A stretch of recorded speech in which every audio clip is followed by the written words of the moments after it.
To make the base of our model, we need to be in object mode, and our first operation will scale it on the x-axis, so it covers about 4 SX, so it covers about 4 squares, 4 and a bit. And then we're going to do it on the z-axis, SZ. Now we're going to go to the numbers pad so we can look down on top of it to see if we've got the right shape. We now go to edit mode, and we're going to add some loop cuts. Control plus R, and then click and drag your loop cut. Control plus R, click, drag. Control plus R on the end, click, drag. Make sure your cursor is near an edge.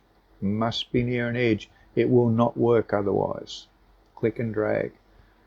Okay, just so you can see what happens, zoomed in, we're going to add a modifier, and a very common modifier that you use all the time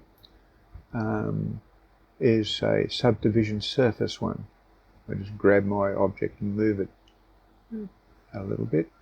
So I'll go into the modifiers, select the subdivision surface. Now we're going to use it on 2 levels in the viewport, and that will make it smooth enough and still object mode now. And then we'll go and apply the modifier. Must be in object mode to apply it. Now we can go back and you can see all the faces that it's added. Select the faces, and we need to select about 3 faces, somewhere about this proportion, and delete them. X to bring up and then faces to bring up the menu. We're going to do the same on the back, but it's better if we look down on top with number pad 7, top view. Now we go X again and faces. Now we need to select the line select tool, and now we're going to click the faces, click first and then shift click to select the second face.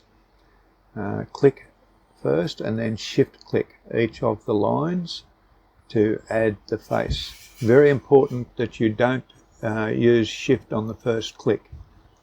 You'll end up selecting things you don't want to. Click, then shift click, shift click, shift click, shift click, and then F for face. And back to object mode, and that's the base completed.